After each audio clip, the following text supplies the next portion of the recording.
Shaashamanni Samaniyaan diidha.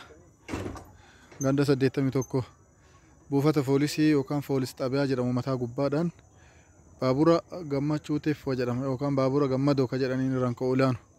Lafa tos keessa jira kaaree 300 foyi. Kun karaan fuulduraaf asfaaltii ta'a. Bakka namni jiru kun amma karaa 30 ta'e jechuudha.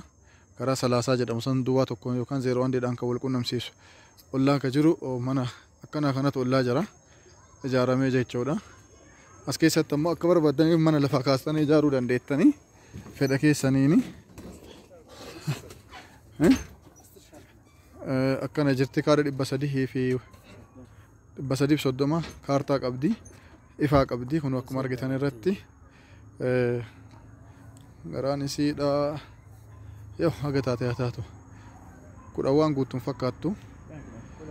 Beezawee lafti iddoon iddoo jireenyaafillee mana jireenyaatiifillee iddoo taatu dalagaafillee iddoo taatu bizinesaafillee iddoo taatu bootaan boota itti nafne akka ajaa'ibaatiitti dhugaa rabbii isinitti himuu irra jiraan duwwaa tokkoonillee wali aanti naannoo manna haaraa dhaquudhaaf yookaan buufata konkolaataa duwwaa tokko dhaquudhaaf asirra baajaajii birrii 5 qofaa yaabbatani kunoo manni akkana akka dhumatee jirudha ollaa irratti waan itti hin hafne kaachaanulle duuba kanaanillee karaa biraa qabdi jechuudha karaa lammaffaa argatti asiin suuqii ajaa'ibaa hojjetanii kun ammayyuu suuqii godhataniiran sharaadhaani waan ajaa'ibaati masgidatti illee dhiyoodha gabatti illee dhiyoodha mana barumsaatti illee dhiyoodha ispaaltitti illee dhiyoodha waan hundaanuyyuu iddoon tun iddoo mijattuudha lafa kaatanii mana barbaadan ijaaruudhaafis lafa qullaadha jedhamee beekama jechuudha kun akkanatti gatii isii jara kana gaafan meeqa jedhani miliyoona 2,500 inni dhuma mee inni dhuma miliyoona 2 ta'a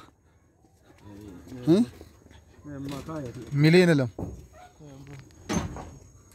hindi daaranii kaachaan kun karaa ispaaltii baasaa jechuudha bakka makiinaan konkolaataan keessa dhaabatu sun ispaaltii karaa fidu jechuudha karaa guddaa